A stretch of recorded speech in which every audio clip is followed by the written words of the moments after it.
Muito boa noite, aqui quem está falando a paz do Senhor. Boa noite, quem está falando aqui é o pastor Viraci, a paz do Senhor para todos, meus irmãos. Quero trazer uma palavra nessa noite para a gente refletir. Se encontra em Atos dos Apóstolos 2, versículo 1 até o versículo 4 em diante. Essa passagem é bastante conhecida no nosso meio, mas talvez até pouco compreendida. A Bíblia diz, fala a respeito da descida generosa do Espírito Santo, da pessoa bendita do Espírito Santo, da ação poderosa dele. Versículo 1 do capítulo 2 de Atos dos Apóstolos está escrito assim: ao cumprir-se o dia de Pentecostes, estavam todos reunidos no mesmo lugar. Versículo 2: de repente veio do céu um som como de um vento impetuoso, e ele encheu toda a casa onde estava sentado. Bom, a Bíblia fala a respeito dessa promessa maravilhosa do batismo com o Espírito Santo, revestimento de poder. No capítulo 1 de Atos dos Apóstolos, os irmãos fez uma pergunta a Jesus a respeito do tempo que ele ia se manifestar para reinar. Ele disse que não era necessário ninguém saber, mas ficar em Jerusalém até que o alto seja revestido de poder. E assim nosso irmão foi para o cenário de Jerusalém, obediente, esperando a promessa. Segundo a Bíblia, era quase 500 pessoas. Quase 500 pessoas. Passando 10 dias, houve essa manifestação. Não quero falar a respeito do tempo que nosso irmão entrou no cenário mundial, até esse 10 dias. Eu quero falar quando o Espírito Santo de Deus veio sobre a vida deles. A Bíblia diz que, cumprindo-se o dia de Pentecostes. Bom, o que é que me chama a atenção aqui? Primeiro, eu tenho que entender o que era Pentecostes. Toda palavra tem sua raiz, a sua etimologia. Nós falamos que somos pentecostais, mas infelizmente me dá mais trabalho e menos compreensível para entender a palavra é os pentecostais. Por quê? Porque quando eu digo assim que eu sou pentecostal, a palavra pentecostal ela tem raiz.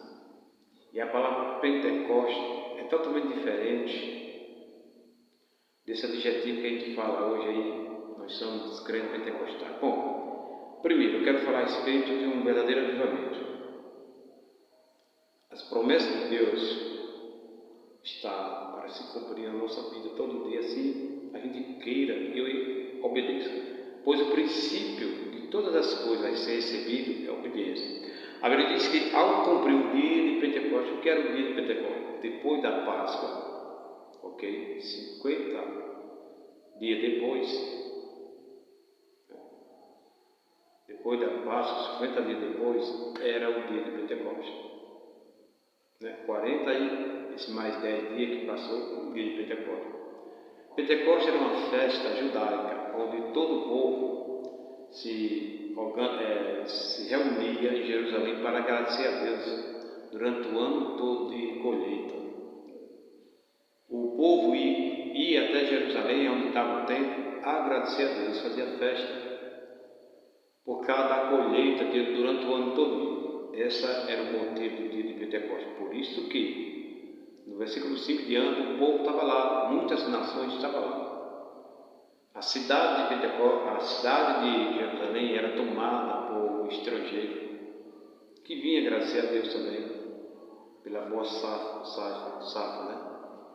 E Pentecostes é isso. Só que nós colocamos o nome pentecostal e a pessoa não sabe o que é um cristão pentecostal. Muitos acham que ser pentecostal é gritar, falar alto, pular e rodopiar. Não, tudo isso é engano de um coração de um homem sem Deus. Pentecostes era a festa da colheita, não tem nada a ver com pula-pula.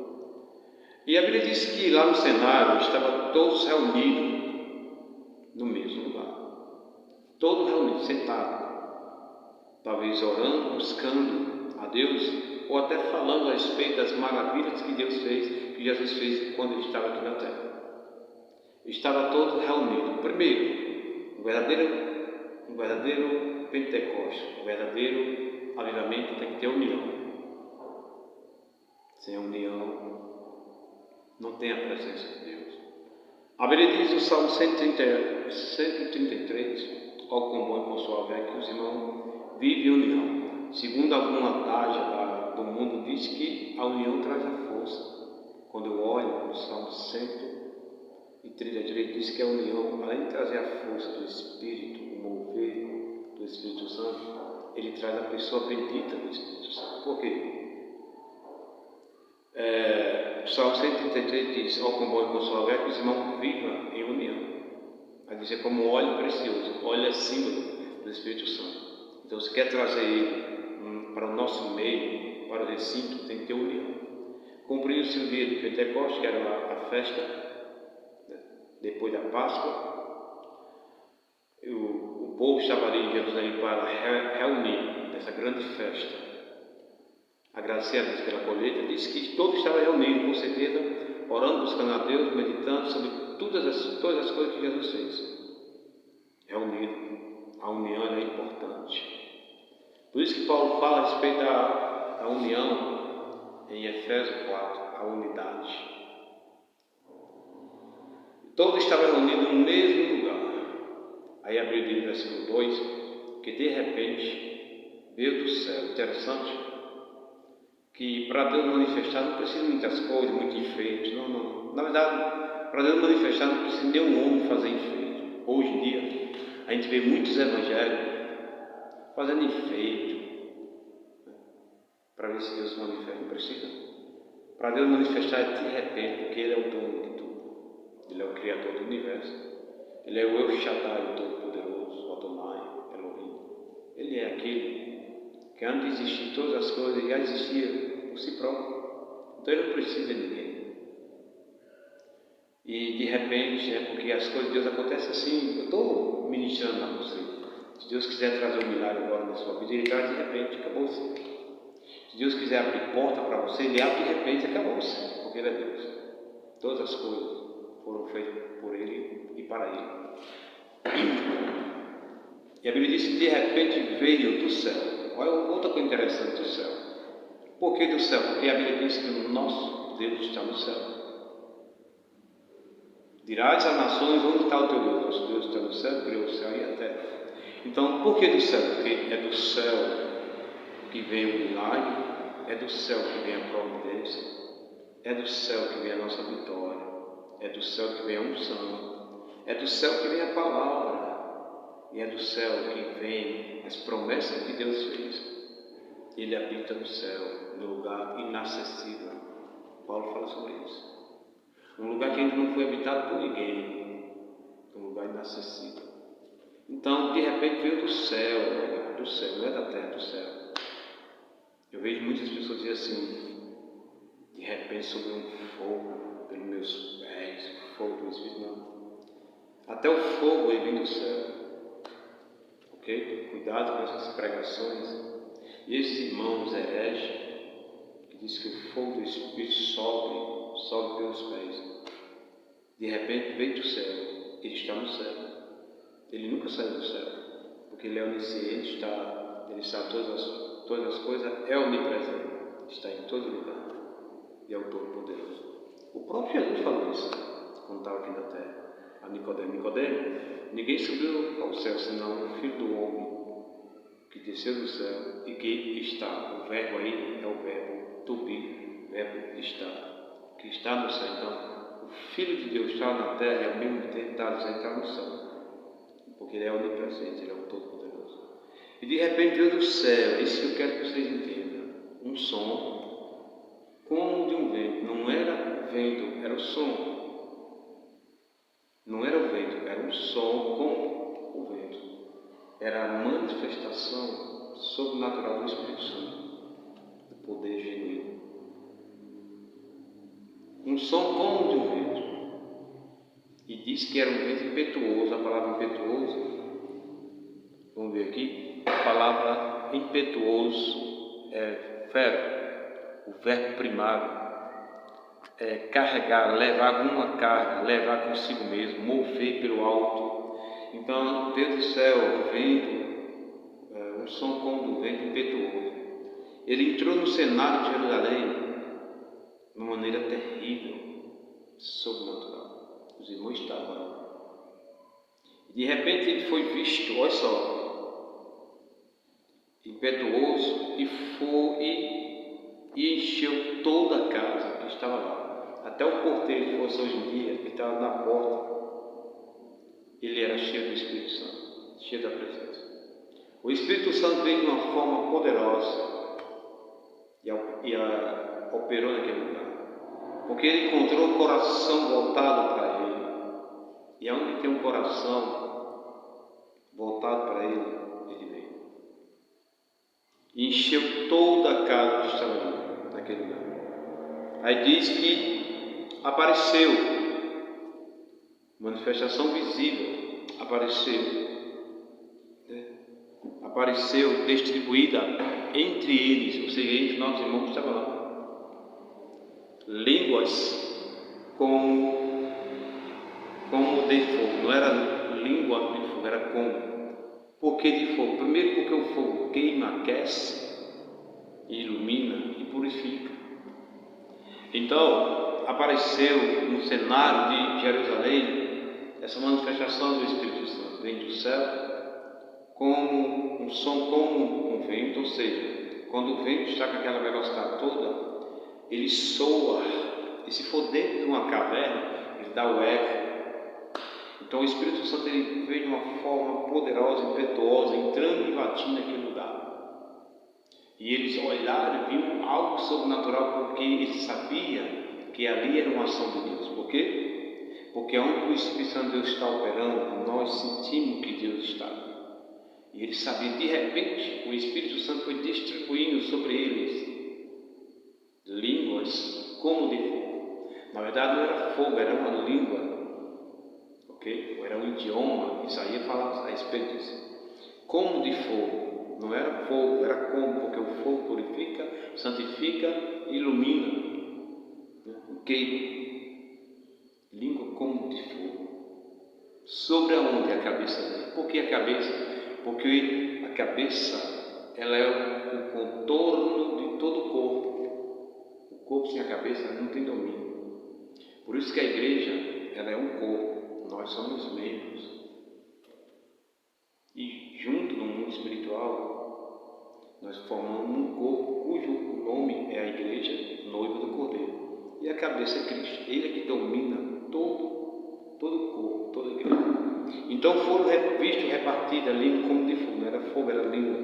O Espírito Santo estava lá, dizendo a ele: eu estou aqui, eu cheguei.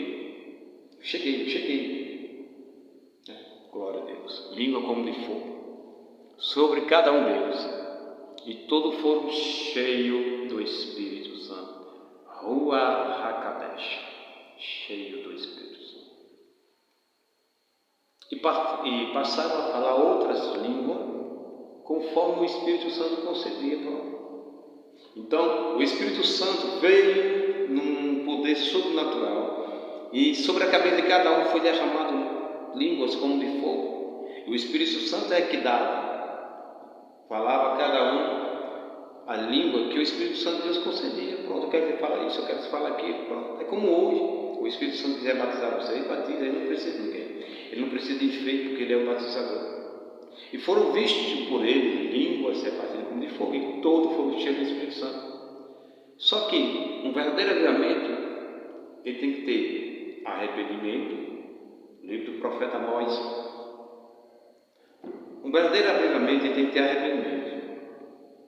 Tem que ter a palavra. Lembra de Amós? Pregou a palavra no culto de manhãzinha até, meu Deus, eu ainda estava faminto da palavra.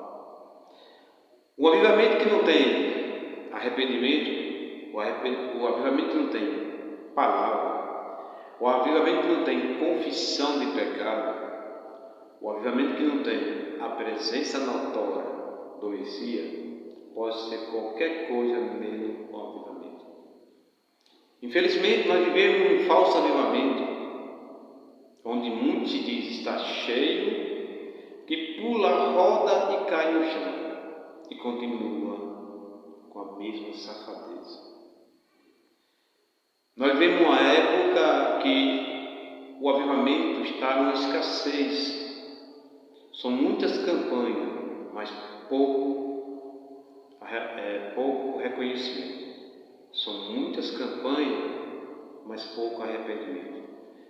O verdadeiro avivamento tem que ter arrependimento, palavra, confissão de pecado e a presença de Deus. Sem isto, não passa de uma mera ilusão. E é isso que muitas igrejas têm, de um falso avivamento, que pinota, pula, roda, mas não tem um amor pela palavra, não sente prazer em ouvir a palavra, só quer pular, pinotar, mas não sente prazer. E muitos dizem que estão cheios, mas a vida é o contrário, o que a Bíblia nos ensina. Então, primeiro, vê o som como um vento do céu. As promessas da gente vêm do céu, o nosso milagre vem do céu. Porque o nosso Deus está no céu. Jeremias diz: clama-me e responder-te. Mas não é clamar, gritar, é clamar com a alma. E todos foram cheios. A palavra cheio aqui, irmão, não significa rodar. É bem verdade que eu quero acreditar, baseado na palavra, que aonde está o Espírito Santo, há a presença dele.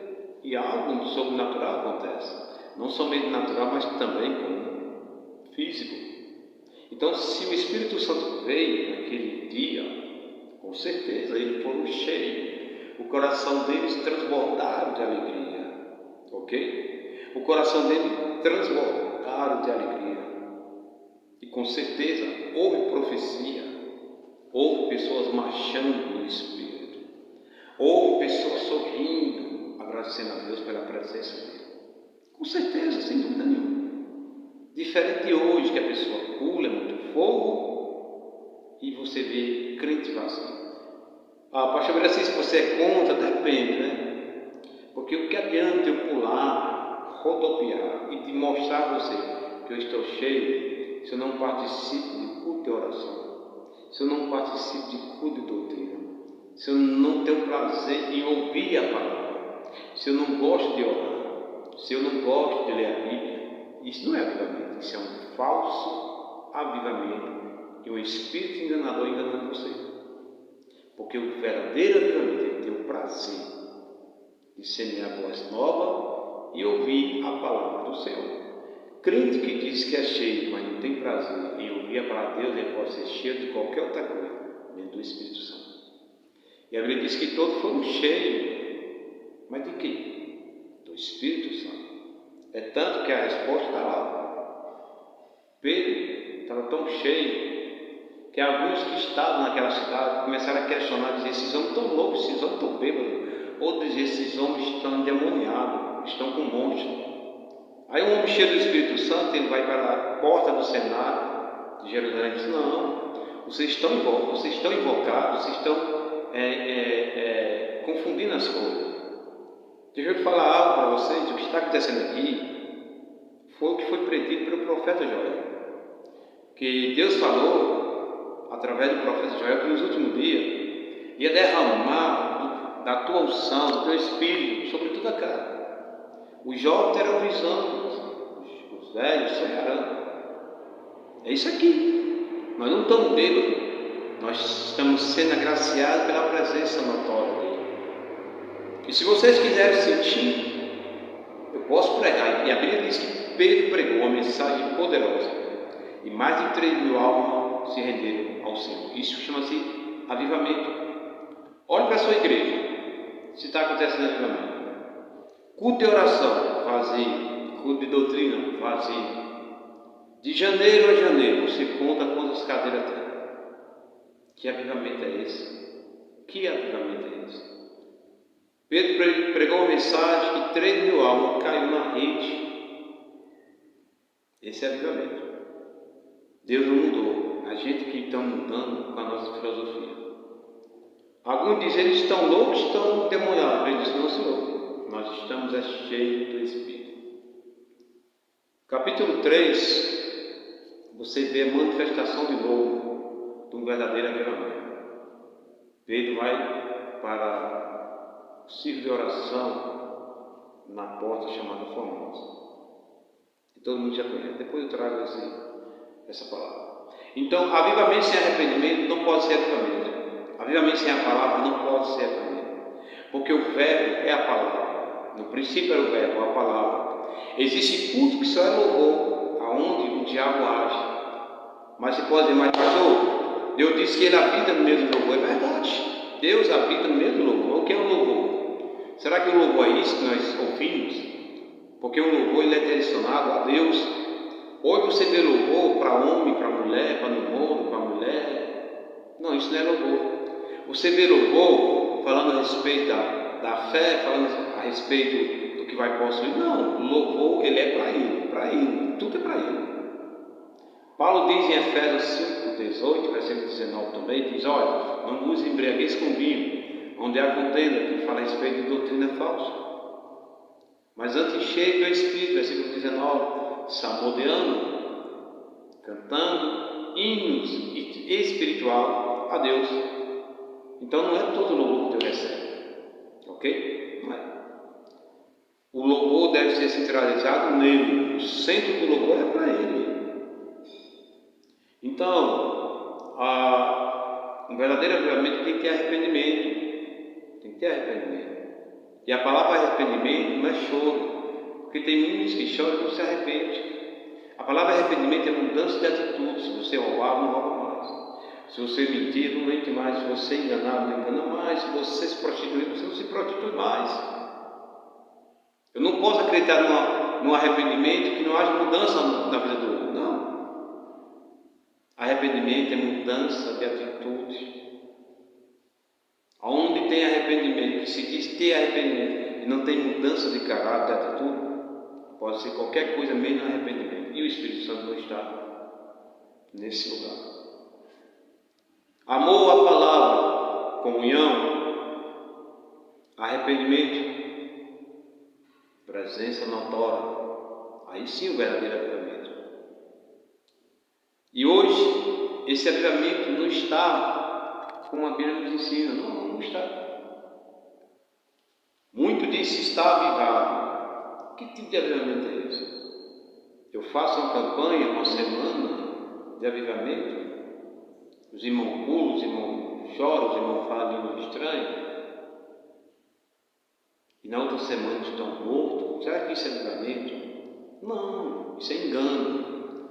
Ok? Isso é engano. Isso não é avivamento. Avivamento é você sentir prazer na palavra de Deus hoje.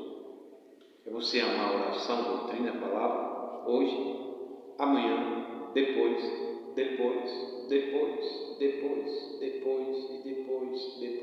Chama-se avivamento.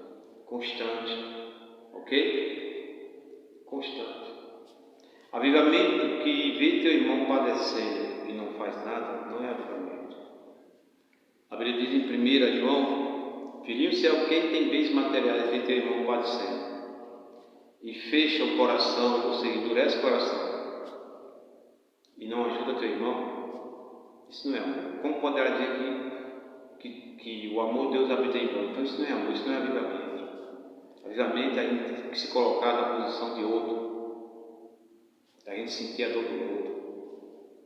Avivamento não é eu estar curtindo na praia e esquecer do meu irmão, até mesmo meu vizinho, que precisa de uma palavra, de uma ajuda. Isso não é avivamento. Então, a igreja hoje, ela está diferente da igreja primitiva. Na igreja primitiva tinha perseguição, tinha problema, mas tinha busca. Mas hoje não. Hoje muitos crentes não querem mais obedecer a palavra de Deus. Quer que Deus seja o nosso garçom. Deus não é garçom, Ele é Senhor. Ele não é garçom. Ele é o patrão, Ele é o Senhor. Nós somos servos. Servo não manda no Senhor. Servo obedece.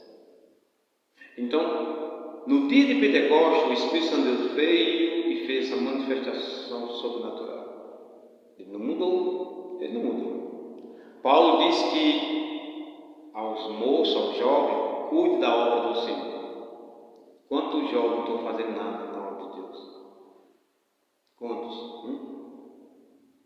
Então, a Bíblia diz que é dando que se recebe. Você não pode receber algo de Deus se você não se doar para Ele.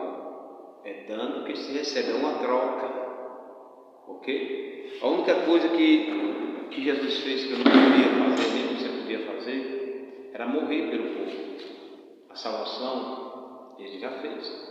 Mas é dando que se recebe. Você quer ser cheio do Espírito? A buscar Deus, a fonte está aberta. Você quer ser cheio do Espírito? Vai buscar Deus. O que é ser cheio do Espírito? O apóstolo Pedro, ele foi visitado por algumas irmãs gregas, porque as viúvas gregas estavam passando por necessidade. Lá no capítulo 6 de Atos dos Apóstolos, e as viúvas gregas estavam sentindo a necessidade, né? Porque as hebreias estavam tendo assistência e as gregas não. E o capítulo 6 de Atos dos Apóstolos, ela chega para Pedro contando a situação, e Pedro, como pastor, ele viu que realmente as irmãs estavam certas. Foi o que ele fez? Ele foi buscar Deus em oração, e a Bíblia diz que o Espírito Santo mostrou a ele 7 homens de boa reputação e cheio do Espírito. O que é de boa reputação? De bom testemunho. Como é que está o seu testemunho? Será que o teu vizinho pode olhar para você e dizer: eu quero ser um crente igual a ele? Será que a tua vizinha pode olhar para você e dizer: eu quero ser uma crente igual a essa mulher? De boa reputação, bom testemunho e cheio do Espírito. O que é ser cheio do Espírito? É falar em língua? O que é ser cheio do Espírito? Jesus era cheio do Espírito. Ele olhava para pessoas e se compadecia dela. O que é ser cheio do Espírito? É vir a um culto, passar 2 horas como se fosse algo religioso, e se durante a semana só há 3 dias de culto, e eu, sendo religioso, vou nesses 3 dias como se eu estivesse cumprindo tabela? Não. O que é ser cheio do Espírito?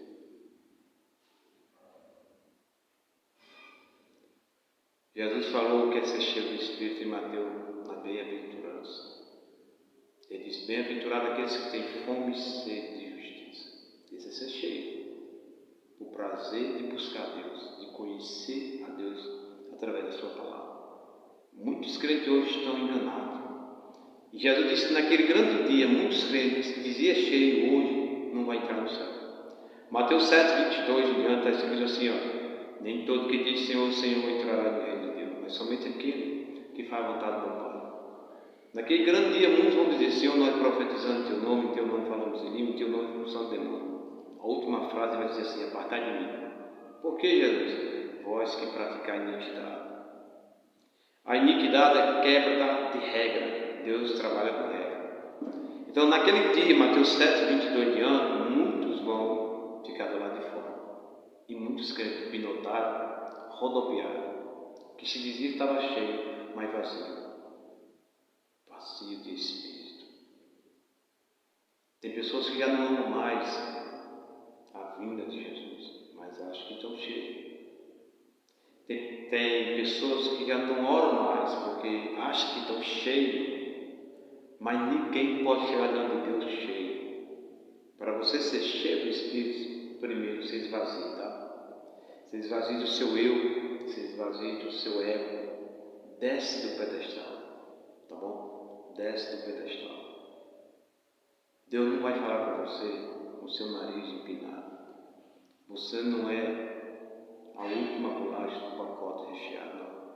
Deus não vai falar para você com o seu nariz empinado. Reconheça que você pobre, miserável, precisa dele. A igreja sem o Espírito Santo não há igreja. Você quer ser cheio do Espírito Santo? Quer? Obedeça a ele. Quer ser cheio do Espírito Santo? Obedeça a ele. Obedeça. Não faça a tua vontade. Mateus 16, 24 já diz: se alguém quiser vir após mim, não faça a tua vontade. Renuncie a si mesmo. Toma a sua cruz e siga. Obedeça a ele. Ser cheio do Espírito Santo não é gritar. Ser cheio do Espírito Santo não é pinotar. Não. Quantas e é vazio, não conhece Jesus.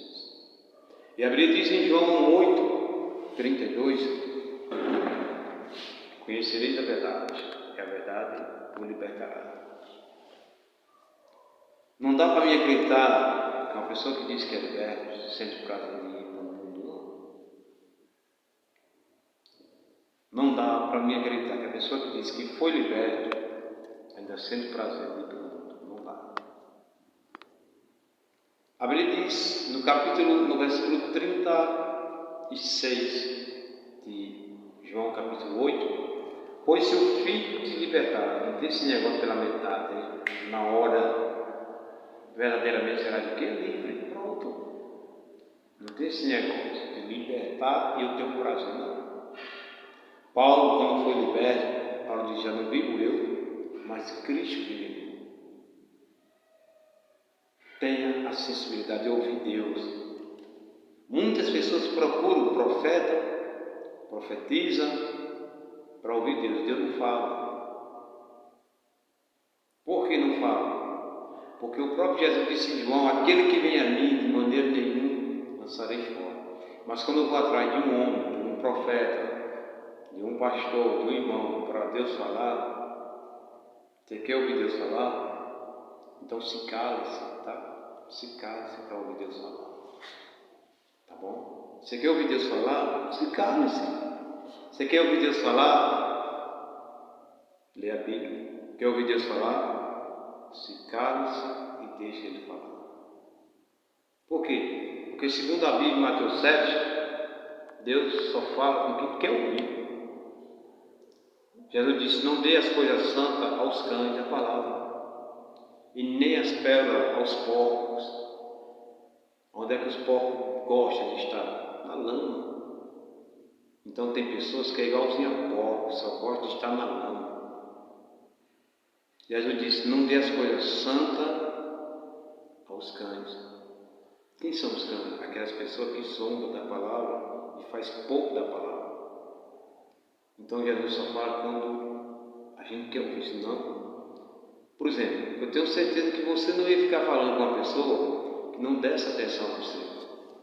Que você falava e ele virava as costas. Não. Você não ia gastar seu tempo. Ia gastar seu tempo? Não. Você acha que Jesus vai gastar seu tempo com pessoas que não querem ouvir? Não. Então não dê as coisas santas aos porcos, aos cães, e nem as pérolas aos porcos. São dois tipos de crentes na linguagem, né? Porcos e cães. Nem Jesus fala se a igreja não quiser. Por quê? Porque se a igreja não quer ouvir, ele não vai estar perdendo tempo, pois ele é onisciente e já sabe que eu e você não queremos ouvir ele. Mas nessa noite, deixa Jesus entrar na sua porta. E essa porta, só você que tem a chave, uma chave.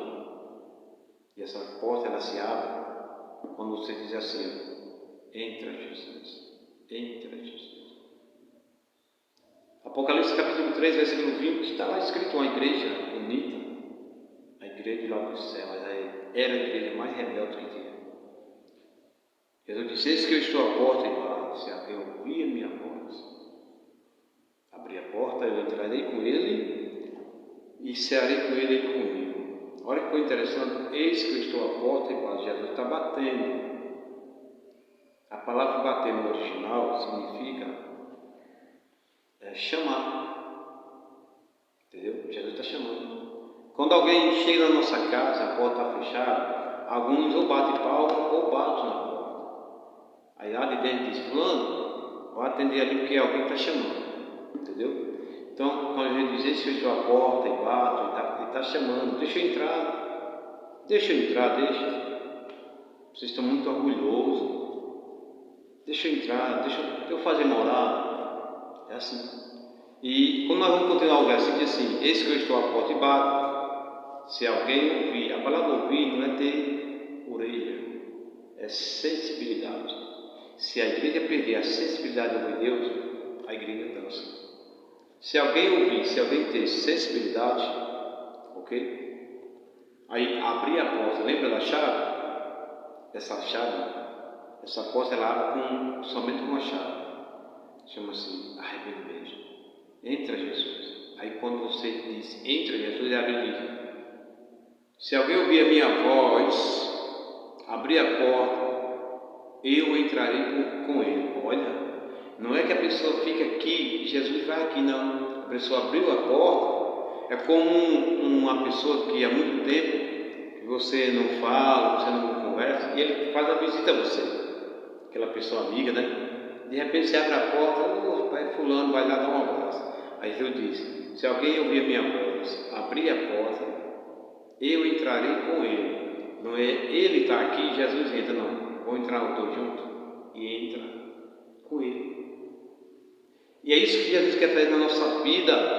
Abre a porta do teu coração, deixa ele entrar, deixa ele fazer morada, tá? O verdadeiro avivamento tem que ter amor pela palavra, tem que ter amor pelo próximo, tem que ter o prazer de ouvir Deus falar, tem que ter arrependimento. Se não houver arrependimento, o amor pela palavra, a presença do Espírito Santo, isto não é avivamento. Pode ser qualquer coisa, menos avivamento. E se não é avivamento, então quem está operando por trás de tudo isso? Então, meus amados irmãos, fique com essa palavra. Pentecostes não é o Pinotal. Pentecostes é a festa da colheita. Ser crente pentecostal não é Pinotal, é ter caráter de homem, dar bom testemunho. É comprar e pagar o que você deve, não se esconder. É dizer a verdade, não mentir. É amar o teu próximo, ainda que ele tenha seu defeito, porque eu tenho o meu defeito também. É amar. Jesus disse que ele ama o pecador, mas ele odeia o que? O pecado, então você tem que amar. E amar significa eu andar junto com o pecador, com o pecado. Entendeu? Então, avivamento sem esses princípios não é avivamento. Não é. Pode ser qualquer outra coisa. Você pode fazer campanhas e mais campanhas. Se eu estiver mentindo, é só você analisar. Quantas campanhas você não fez? Qual foi o resultado? Ah, mas naquela época Deus operou grandiosamente. E a operação de Deus? Ela opera por um pouco de tempo? Não. Deus ainda é o mesmo operador. Não adianta fazer campanha. O que adianta é confessar os pecados. Muitas das vezes Davi errou, mas ele não fez campanha, ele confessava. Por isso que Deus, a Bíblia diz que Davi era segundo o coração de Deus. Por quê? Ele não se escondia por trás de versículo, ele confessava. E no momento mais difícil que Davi errou, que ele viveu, que foi o adultério e o homicídio, que ele realmente sabia que o Espírito de Deus não estava mais ali, mas ele se arrependeu e disse: Senhor, eu te peço que crie em mim um espírito reto. Crie em mim, Senhor, muda o meu viver, muda o meu estado. Ele disse: e não retire, Senhor, de mim o teu espírito. Por quê? Porque o homem sem o Espírito de Deus, ele é barro, somente barro, nada mais. É como se fossem mortos vivos andando por aí. Quer avivamento? Inicie na sua casa, dê bom testemunho.